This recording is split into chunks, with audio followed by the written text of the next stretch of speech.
Bora lá, meu povo, 40 milhões. Fortaleza acerta vendas de Kervin Andrade e Gustavo Mancha. Saiba todos os detalhes e valores. 3 reforços chegando. Mídia repercute, camisa 9. Anúncio de Guzmán.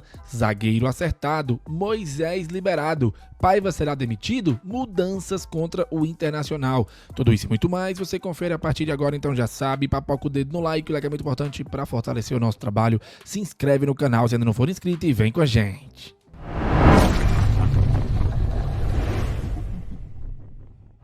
Começando mais um vídeo aqui no Expresso Tricolor, eu sou o PM e seja muito bem-vindo e bora lá pro giro de notícias de hoje, sexta-feira, dia 29 de agosto de 2025. Fortaleza volta a campo depois de amanhã, domingão, 8h30 da noite, lá no Beira-Rio, em Porto Alegre, jogo válido pela 22ª rodada da Série A do Campeonato Brasileiro contra a equipe do Internacional. É jogo de vida ou vida. Fortaleza precisa a todo custo da vitória neste duelo contra o Inter.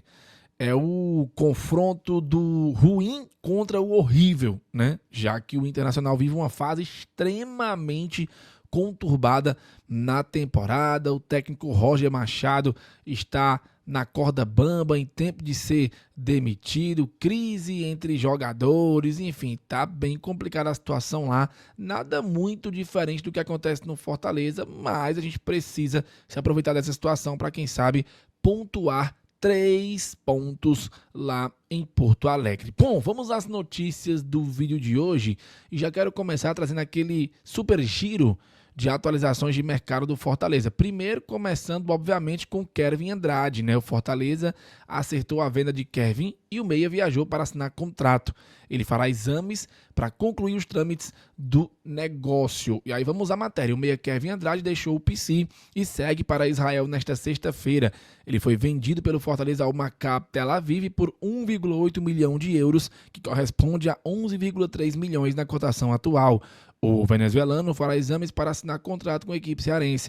Ele estava em São Paulo na quinta-feira, ontem, para retirar o visto, mas voltou à Fortaleza para se despedir de amigos. Os exames médicos serão feitos em Tel Aviv e só depois o negócio estará concretizado.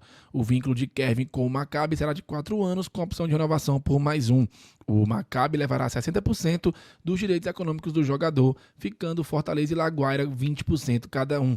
O montante da venda será dividido meio a meio entre o clube brasileiro e o clube venezuelano. Lembrando que o Kervin chegou ao PC em 2023 após empréstimo junto ao Laguaira da Venezuela. Depois ele foi comprado por 650 mil dólares, cerca de 3,2 milhões de reais. Apesar de ser tratado como joia no clube, perdeu espaço em 25 e acumulou 15 jogos com 1 gol e 1 assistência. Com 20 anos, tem constantes convocações para a seleção da Venezuela.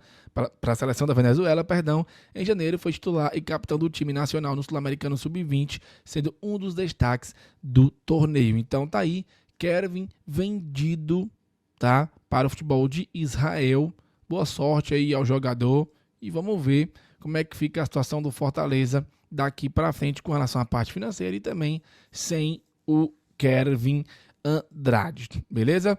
Bom, inclusive o César Luiz Melo publicou ontem, né, durante a parte da noite, 7 da noite, que o Kervin vai jogar no Maccabi Tel Aviv, falou a questão das cifras, né, que o jogador foi vendido e que fez revisão médica em São Paulo para viajar para Israel, certo? Então, sucesso aí para o Kervin e vamos que vamos, né? Agora vamos trazer os detalhes sobre Gustavo Mancha para vocês. O Diário do Nordeste também trouxe os detalhes. Fortaleza acerta a venda de Gustavo Mancha ao Olympiacos da Grécia, veja valores. O jogador já viaja nesta sexta-feira para a Grécia, tricolor ficará com 15% dos direitos econômicos. Vamos lá. O Fortaleza acertou a venda de Gustavo Mancha ao Olympiacos da Grécia. O valor é de 4,1 milhões de euros, o que corresponde a 28,3 milhões, porém o tricolor ainda poderá receber 500 mil euros, cerca de 3,1 milhões, por performance do atleta do clube grego. O defensor já viaja nesta sexta-feira para o novo clube. O tempo de contrato de Mancha com o Olympiacos é de 4 anos e o Fortaleza segue com 15% dos direitos econômicos do jogador. Antes tinha 70% e o Palmeiras 30%. Desde a primeira sondagem até o fechamento do negócio, foram 4 meses de conversas envolvendo o staff do jogador e os dois clubes. Dos 28,3 milhões da venda, o Fortaleza fica com 19,81 milhões, enquanto o Palmeiras, que vendeu todo o percentual que possuía, receberá 8,49 milhões. No PC desde 2019, começando no Sub-15, Gustavo Mancha subiu para o time profissional do Fortaleza em 25 e conquistou espaço rapidamente, garantindo titularidade absoluta na zaga tricolor com apenas 21 anos de idade. O defensor também foi sondado pelo Bolonha da Itália, que chegou a enviar representantes para observar o atleta de perto. Então tá aí, Gustavo Mancha, vendidão para o futebol grego. Boa sorte para ele lá, sucesso para o nosso queridíssimo Gustavo Mancha. Foi bem aqui até onde deu, né? Depois caiu de produção e agora o Fortaleza acerta a venda do jogador, beleza? Jason Guzmán, rapidinho aqui, tá? Fortaleza vai pagar cerca de 6,3 milhões. Isso já havia saído ontem, o pessoal do Bora Leão até trouxe na coluna do Afonso Ribeiro no Esportes do Povo. Nós comentamos um pouco sobre isso na live, então aquele valor de 11 milhões, esquece. Fortaleza vai pagar 6,3 milhões pelo Guzmán, que será o novo camisa 10 do Fortaleza. Ele vai herdar o número deixado pelo Caleb, que foi jogado no futebol espanhol, tá? Então Fortaleza vai pagar 6,3 milhões de reais para adquirir o meia em definitivo, e a equipe do Fortaleza se mobiliza para concretizar a transação até a próxima terça-feira, quando se encerra a janela de transferência. Então o anúncio do Guzmán vai ser feito assim que o Pix pingar lá no Torpedo. Concluiu a situação da compra, o jogador vai ser anunciado pelo Fortaleza. Tomara que isso seja o quanto antes, de preferência esse fim de semana, porque quanto mais tempo demora, mais chega a data do fechamento da janela e mais a torcida fica desesperada, né? Ninguém aguenta mais essa novela Guzmán, que parece já ter se encerrado, mas falta o jogador ser anunciado de vez pelo Fortaleza. Quem também deve ser anunciado muito em breve, antes da janela fechar, é o zagueiro Lucas Gazal, que pertence ao Atlético Goianiense, mas estava emprestado ao Shandong Taishan da China. Vamos entender aqui como é que vai ser essa questão, tá? O Fortaleza acertou a contratação do zagueiro Lucas Gazal. O atleta tem 26 anos, chega por empréstimo junto ao Atlético Goianiense até o fim da temporada. A informação foi divulgada pelo GE. O defensor estava emprestado ao Shandong Taishan da China, onde disputou 19 jogos e marcou 2 gols. A expectativa é de que possa se apresentar no PC na segunda-feira. Revelado pelo Red Bull Brasil, acumula passagem por equipes como Aparecidense e Mirassol. A busca por um zagueiro era uma das prioridades de mercado do Fortaleza, com a rescisão do Davi Luiz e a iminente venda de Gustavo Mancha para o Olympiacos da Grécia. Então, vai chegar aí até segunda-feira o zagueiro Lucas Gazal, tá? Torcer, galera, para que ele vá bem, né? Independente de ser bom ou ser ruim, agora a gente tem que torcer mesmo para quem chegar possa ajudar o Fortaleza a ficar na Série A. É isso, o objetivo é esse. Tomara que dê tudo certo e boa sorte aí pro Lucas Gazal, né, no Fortaleza. Vocês lembram que ontem saiu a informação também de que o Fortaleza vai anunciar o atacante centroavante Kaique da base do Botafogo? Pois é, ele chega por empréstimo até o final do ano, a pedido do técnico Renato Paiva, e o Botafogo topou porque enxerga boas chances dele ser utilizado no tricolor do PC. E aí tem uma matéria muito bacana lá no Diário do Nordeste, que a manchete é a seguinte: joia da base, multa milionária e características. Conheça Kaique, reforço do Fortaleza. O DN traz detalhes sobre como joga o novo atacante do Leão. Aí vamos lá. O jovem atacante Kaique, de 19 anos, está próximo de ser anunciado como novo reforço do Fortaleza. Ele pertence ao Botafogo e está sendo emprestado ao tricolor do PC a pedido do técnico português Renato Paiva, que comandou o jogador no time carioca. Kaique é centroavante de ofício, mas também pode atuar pelos lados do campo. Pela equipe profissional no Botafogo, ele ganhou destaque no início da temporada no Campeonato Carioca, quando atuou justamente centralizado como centroavante. O Diário do Nordeste apurou que as principais características do jogador são a pressão na saída de bola adversária, a velocidade do atacante, a capacidade de ruptura, a habilidade de quebrar a estrutura defensiva do adversário e também o chute forte. Aos 19 anos, ele é considerado uma das principais joias da base do Botafogo. Ganhou destaque em 23, quando marcou 27 gols em 30 jogos pela categoria Sub-17. Após isso, subiu para a equipe Sub-20 do Fogão, onde somou 14 gols em 38 jogos. Diante das boas atuações, ele foi alçado ao time profissional nesta temporada. Segundo o Fogão.net, o Botafogo renovou recentemente o contrato com o jogador até o fim de 28, com cláusula de preferência de renovação até 29. O contrato possui multa rescisória de 300 milhões. Considerado uma das grandes promessas da base do time carioca, Kaique é bem avaliado no Botafogo, mas está sendo emprestado por conta da possibilidade de ter uma maior minutagem. O Fogão também entende que pode haver valorização do passe do atacante. Revelado na base carioca, Kaique foi promovido ao profissional em 25, sob o comando de Paiva na época. Pela equipe principal foram 11 jogos com 3 gols marcados. Então, o garoto é bola, hein? O garoto realmente é uma joia do Botafogo. Tomara que ajude muito o Fortaleza. Torço muito para que ele tenha oportunidade. E, meu amigo, se tiver que desbancar Lucero e Bareiro, é isso aí. Tem que jogar quem for melhor. Então, tomara que venha mesmo, né? Deve ser anunciado aí em breve, junto com o zagueiro e também com o Guzmán. E torcer para dar certo aí nessa reta final do Brasileirão. Boa sorte ao Kaique. As referências são as melhores possíveis, né? Então vamos torcer para que ele consiga se dar bem aqui no Fortaleza.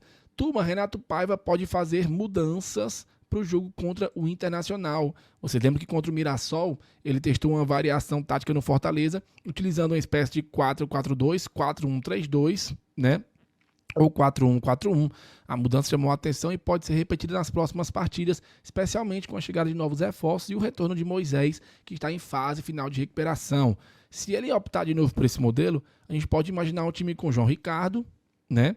Bruno Pacheco, Brits, Ávila e Tinga, Lucas Sacha, Matheus Pereira, Pochettino e Guzmán, Lucero e Moisés. Já seria um time diferente, né? Qual é a sua opinião? Comenta aqui abaixo. Lembrando que completando um turno sem jogar, o Moisés apareceu correndo no campo do PC. Oh, coisa boa, né? Finalmente, tomara que não seja só correndo, né? Que seja treinando forte e possa voltar. Não sei se para o jogo contra o Inter, mas talvez para quem sabe o jogo contra o Vitória. Eu não sei. Queria saber até a opinião de vocês. Se vocês querem o Moisés logo agora contra o Inter, caso ele esteja apto, ou se preferem guardar ele para ele seguir treinando, pegando mais confiança, ritmo para o jogo contra o Vitória. Eu vou pela segunda opção, sabe, galera? Acho que é mais prudente. E vocês? Me digam aí. E aí a gente vê aí o Moisés, né? Que bom. Tomara que ele possa retornar e retornar bem, que eu acho que é o principal, ele retornar e retornar bem, né? A mídia, através do Alexandre Mota, no Diário do Nordeste, levantou uma matéria onde a manchete é a seguinte: Renato Paiva deve permanecer no comando do Fortaleza? O técnico português tem uma vitória em 9 jogos pelo time cearense. Vamos lá. O técnico português Renato Paiva vive um momento de maior pressão no comando do clube. Após 9 jogos e um mês de trabalho, o comandante registra apenas uma vitória, com a equipe eliminada nas oitavas de final da Libertadores e ocupando a vice-lanterna da Série A. Assim, o debate reacendeu entre os torcedores. Renato Paiva deve ser demitido? A solução? É fato que os atuais resultados não sustentam no cargo. Em uma temporada péssima desde o início, a diretoria tricolor optou pela demissão de Vojvoda, hoje no Santos, para apostar tudo em um fator novo. Um profissional diferente, mas o impacto imediato não serviu como esperado. Apesar disso, a nova alteração é o ideal? Para mim, no momento, é justificável sim. Em queda livre, o clube precisa de reação emergencial com chance de abaixamento de 74,5%. No entanto, diante de uma sucessão de medidas distintas, sem maior convicção, parecia mais um tiro no escuro.